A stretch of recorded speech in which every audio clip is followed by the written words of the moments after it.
निर्देश वर्धमान स्वामी के शासन में हमसे विराजते और उनकी यह पावन पीयूष देशना हम सभी के लिए परम उपकारी। अनादिकाल से हमारी आत्मा में जो जन्म, जरा और मृत्यु रूपी रोग लगे, उन रोगों का उपशमन करने वाली कोई परम औषधि है तो वह एकमात्र यह जिनवाणी। भव्यात्माओं, हमारी खोज चल रही थी, प्रयास चल रहा था कि हम कहीं तो खोज पाए, कहीं तो पहुंच पाए जहां हमें सद श्रावक, सद गृहस्थ मिले। क्योंकि ये निर्णय हो चुका था, श्रावक बनना, गृहस्थ बनना फिर भी आसान है, पर सद श्रावक, सद गृहस्थ मिलना बहुत कठिन है। इसीलिए उस सद श्रावक और सद गृहस्थ की खोज चल रही थी कुछ दिनों से। कहाँ खोजा आज तक माँ हमने? कभी पड़ोसी में, कभी अड़ोसी में, कभी आगे, कभी पीछे, कभी ऊपर, कभी नीचे। जितने आसपास घूमने वाले लोग थे उन सब में हमने सदश्रावकपना खोजा, पर जहाँ वास्तव में खोजना था वहाँ नहीं खोजा। एक एक को पकड़ के अनिल भैया ने परीक्षा कर ली, ये श्रावक है, ये सत्श्रावक है, ये गुरु है, ये भगवान है, सबकी परीक्षा कर ली, पर अपनी नहीं की। और जब तक एक जीव स्वयं के सद श्रद्धा की परीक्षा नहीं करेगा, सद श्रद्धा की खोज नहीं करेगा, वह सद श्रावक, सद गृहस्थ नहीं बनेगा। कहाँ करनी थी खोज? अपने आप में मुझे सद श्रावक की, सद श्रद्धा की खोज करने की जरूरत है। क्योंकि ये पक्का है कि जब तक मेरे भीतर सद श्रद्धा नहीं है तब तक सद श्रावकपना भी नहीं है। श्रद्धा नहीं कह रहा हूं, श्रद्धा हर किसी के पास है, पर सबकी श्रद्धा सद श्रद्धा नहीं है। उस मिथ्या दृष्टि जीव के पास भी श्रद्धा है, पर उसकी श्रद्धा प्रमोद भाई विपरीत श्रद्धा है। वह श्रावक कुल में जन्म लेकर भी अगर उसके पास सद श्रद्धा नहीं है तो वह मिथ्यात्व के कारण, विपरीत श्रद्धा के कारण श्रावक से सद श्रावक नहीं बन सकता। और जो सद श्रावक नहीं है वह कभी सदगुरु और सद भगवान भी नहीं बन सकता। भगवान भी बनना है, भगवान भी बनना है तो पहले श्रावक के गुणों को, श्रावक के क्रियाओं को धारण करते हुए सद श्रावक बनने की आवश्यकता है। कैसे बनेंगे सद श्रावक? कैसे करेंगे उस सद श्रद्धा की पहचान? कई बार प्रश्न पूछा गया। शाम को वे सुनते हैं नमाज सम्यक समाधान। कई बार बाहर से प्रश्न आए, महाराज जी सम्यक दृष्टि की, सद श्रावक की पहचान कैसे की जाए? कोई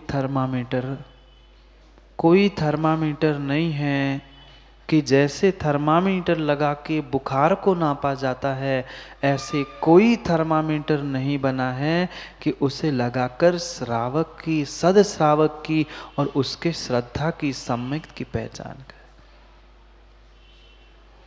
एक भोजन बनाने वाली माँ भी भोजन की परीक्षा करना जानती है, पर स्वयं की परीक्षा करना नहीं जानती। क्योंकि भोजन पर पदार्थ था, पर वस्तु थी, वह तो हम हाथ आँख सबसे परीक्षा कर सकते थे, पर ये भीतर का विषय था। सम्यक दर्शन और सद श्रावकपना, सद श्रद्धा भीतर का विषय था, सो हम आज तक परीक्षा और खोज नहीं कर पाए। कोई लिटमस टेस्ट, कोई वह थर्मामीटर इस सद श्रद्धा के पहचान के लिए कार्यकारी नहीं होगा। होगा? नहीं है, नहीं है। वो थर्मामीटर तो मात्र शरीर का ही बुखार नाप पाएगा, पर तुम्हारी श्रद्धा का जो तापमान था वह नाप नहीं सकता। कितनी अच्छी बात है, वह थर्मामीटर में भी क्या, शरीर में भी अगर उतनी सीमा तक गर्माहट नहीं है तो डॉक्टर साहब क्या कहते हैं? हाथ पकड़ के देख लिया, कोई ठंडा पड़ गया है तो चला गया। जब एक इंसान को, एक मनुष्य को, एक जीव को जिंदा रहने के लिए भीतर गर्माहट की आवश्यकता है, ऐसे ही तुम्हें सत श्रावक बन के जीने के लिए श्रद्धा की गर्माहट की आवश्यकता है। अगर शरीर में गर्माहट नहीं है तो ये घोषित किया जाता है कि ये मर गया, ही इज डेड, खत्म। ऐसे ही हमें अपने भीतर के उस श्रद्धा की गर्माहट को नापना आना चाहिए कि मेरे भीतर कितनी सत श्रद्धा है। अगर वह सत श्रद्धा का टेम्परेचर गर्माहट नहीं है तो काम बनने वाला नहीं है। अधिक है, बुखार है तो भी काम का नहीं है, और कम है, नहीं है तो भी काम का नहीं है। बहुत गहरे सिद्धांतों से हमें जैन धर्म, जैन उस आगम को समझने की आवश्यकता है। भले ही ये आज के विज्ञान के जितने जितने दृष्टांत सामने हैं, ये पुद्गल के रूप में हमें सामने दिख रहे हैं, पर वह सिद्धांत मूल रूप से यहाँ से निकला है। कैसे नापेंगे श्रद्धा को, कैसे खोजेंगे श्रद्धा को? कोई बाहर का साधन नहीं है, कोई तराजू, धर्म काटा, धर्म काटा होता है ना, कहने के लिए वह भले ही दाऊ धर्म काटा है, पर वहां क्या धर्म तोलता है? नहीं तुलता, नहीं तुलता। हमें अपने ही भीतर एक धर्म काटा बनाना होगा कि मेरी वास्तव में परिणति कैसी है। क्या वह श्रद्धा के सम्यक दर्शन के कुछ गुणों में से एकाध गुण मेरे पास है, एकाध लक्षण भी मेरे पास है भी कि नहीं है?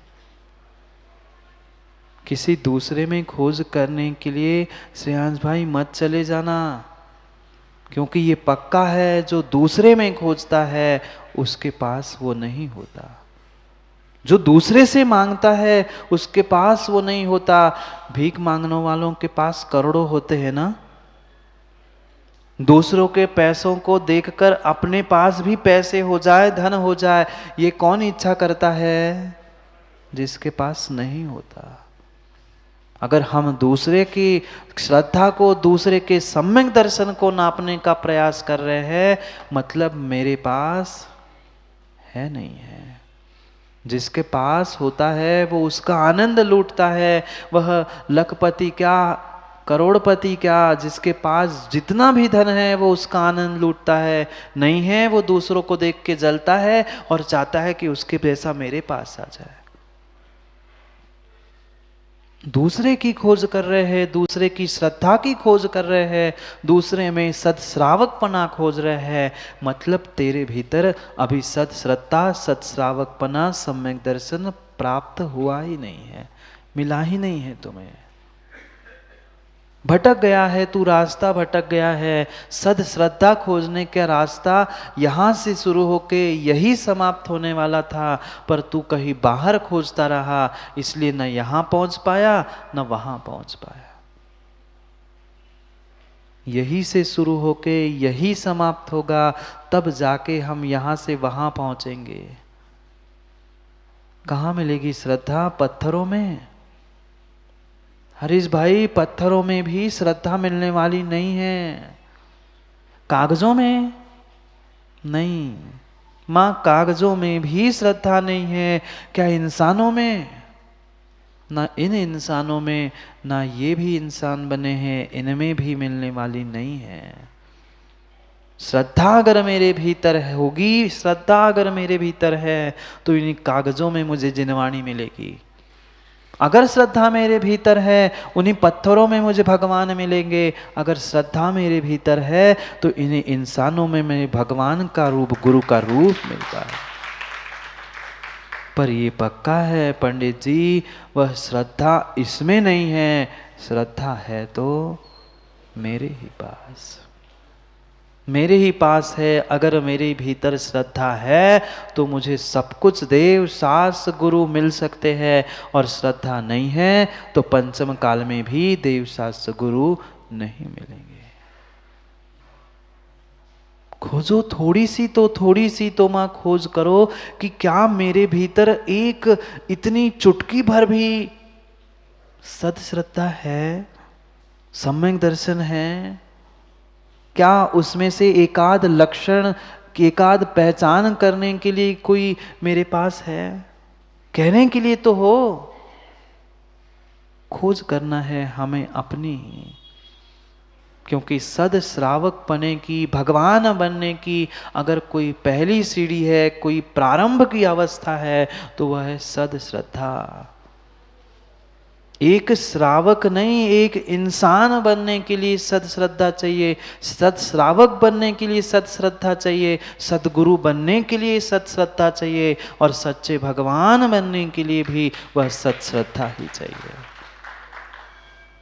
जितने भगवान बने श्रद्धा के अभाव से नहीं। चारित्र की पूर्णता कब हुई? ज्ञान, सम्यक ज्ञान कब हुआ? जब सम्यक दर्शन का प्रत्यय सद श्रद्धा प्रकट हो गई, वह ज्ञान भी, चारित्र भी सम्यक ज्ञान, सम्यक चारित्र हुआ, और वह मोक्ष मार्ग से मोक्ष तक पहुंच गए। भगवान बनने के लिए भी ये सद श्रद्धा प्रारंभ करने वाली है उस मार्ग को। जो मोक्ष मार्ग है उसका भी प्रारंभ का ही शब्द यही तो है, सम्यक दर्शन ज्ञान चारित्राणी मोक्ष मार्ग। श्रावक बनने के लिए, सद श्रावक बनने के लिए भी, श्रावक में भी पहला शब्द है सद श्रद्धान, सद विवेक और सद क्रिया। कहीं भी पहुंचना, प्रारंभ अगर कहीं अच्छे जीवन का, अच्छाई का होगा, तो वह सद श्रद्धा से, सम्यक दर्शन से ही होगा। इतनी मजबूत श्रद्धा मेरे भीतर होने की आवश्यकता है कि वह दुनिया के प्रपंचों से, दुनिया के किसी भी प्रकार के वह आपत्ति विपत्ति आने पर वह श्रद्धा कमजोर नहीं होनी चाहिए। ऐसी मजबूत और ऐसी प्रचंड श्रद्धा शैलू भाई प्रत्येक जीव के भीतर होनी चाहिए। तब तो हम पहली सीढ़ी चढ़ पा रहे हैं, तब वह पहली सीढ़ी चढ़ी कहलाएगी।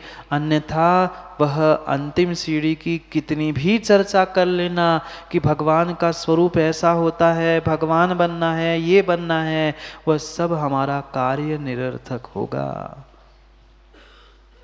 अगर हमारा श्रद्धा का, सद श्रद्धा का परिचय हमारे पास नहीं है तो किसको परिचय देना है माँ? किसी दूसरे को नहीं। दूसरे को तो अनादि काल से हम परिचय देते आए। राजेंद्र पंडित जी हूं, मैं बता रहा हूं। हर व्यक्ति यही कहता रहा कि मैं अमुक, मैं फलाना, मैं डिमका। ये तो दूसरों को तो परिचय दे दिया, पर अपने आप को राजू भाई कभी परिचय दिया? कभी अपने आप की हमने परीक्षा करके ये निर्णय किया कि मैं सम्यक दृष्टि हूँ, मैं धर्मात्मा हूँ? क्योंकि बहुत बहुत बहुत आसान है पंडित जी, दूसरा कोई आपको धर्मात्मा कहे, ये बहुत आसान है। सही कह रहा हूँ। धोती दुपट्टा पहन लिया, पूजा कर ली, माँ सोले का भोजन कर लिया, वह घर वाले समाज वाले कह देंगे तो आप धर्मात्मा हो। पर जिस क्षण तुम्हें अपना भान होगा कि मैं धर्मात्मा, मैं सम्यक दृष्टि हूँ, मेरे पास सत श्रद्धा है, तब तुम कहना कि हाँ तुम कुछ बने हो। है क्या? अपने आप पर श्रद्धा और अपने आप पर विश्वास है कि मैं धर्मात्मा और एक सम्यक दृष्टि हूँ? अभी तक हमने खोज ही नहीं की, हमें समय ही नहीं मिला कि हमें अपनी स्वयं की परीक्षा करनी है, हमें स्वयं को स्वयं में खोजना है। खोजते रहे, ऐसा नहीं है कि हमने खोज नहीं की। सम्यक दर्शन, सम्यक ज्ञान, सम्यक चारित्र सबकी खोज की, पर कहाँ?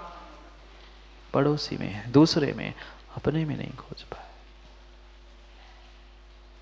इसलिए ना वहां तो थी ही नहीं श्रद्धा, इसलिए वहां भी नहीं मिली, और जहां खोजनी थी वहां खोजी नहीं, सो हमें आज तक सत श्रद्धा कहीं नहीं मिली। फिर चिल्लाते हैं, गाते हैं, पंचम काल में कहाँ सम्यक दर्शन, पंचम काल में कहाँ श्रद्धा, पंचम काल में कहाँ सम्यक चारित्र। भाई तुम सही जगह पे खोजो तो मिलेगी। हम कहीं का ज्ञान कहीं लगाते हैं, कहीं की श्रद्धा कहीं लगाते हैं, कैसे काम बनेगा? जहाँ खोजना था, जहाँ दवाई लगानी थी, वहाँ तो हमने लगाई नहीं, और दुनिया भर में श्रद्धा खोजते घूम रहे हैं, दवाई लगाते घूम रहे हैं, काम कैसे बनेगा? दो बालक थे, खेल रहे थे, खेलते खेलते स्वाभाविक सी बात थी कि उधम कर रहे थे, एक गिर पड़ा और जोर से लग गई, जोर से लग गई, और डॉक्टर के पास पहुंचा, और वो मित्र कहता है, डॉक्टर साहब मेरे मित्र को बहुत जोर से लगी है, बहुत खून आ रहा है, वो बहुत रो रहा है, कुछ दवाई दे दो, मैं लगा दूं। डॉक्टर ने तुरंत उस बच्चे की बात सुन ली, पहचान के थे, उन्होंने वह दवाई की शीशी निकाल दी, थोड़ी सी रुई दे दी, और कह दिया बेटा जहां लगी है ना वहां तुरंत जाके लगा देना। बेटे ने अच्छे से सुन लिया। डॉक्टर ने पुनः जाते जाते कहा, बेटा इतना ध्यान रखना, जहां लगी है वहां तुरंत लगा देना, 2 दिन में आराम हो जाएगा, खून बंद हो जाएगा और आराम हो जाएगा। बेटा पहुंचा और डॉक्टर की बात सुन ली, जहां लगा था वह लगा दी। 2 दिन हो गए, 3 दिन हो गए, 4 दिन हो गए, वह बालक पुनः पहुंचा मित्र को लेके, डॉक्टर साहब आपकी दवाई और आप काम के नहीं हो। कहता क्यों? मैंने तो इतनी अच्छी दवाई दे दी और तुम कह रहे हो कि वह दवाई काम की नहीं है। मेरे उस दवाई पर और मुझ पे विश्वास नहीं है।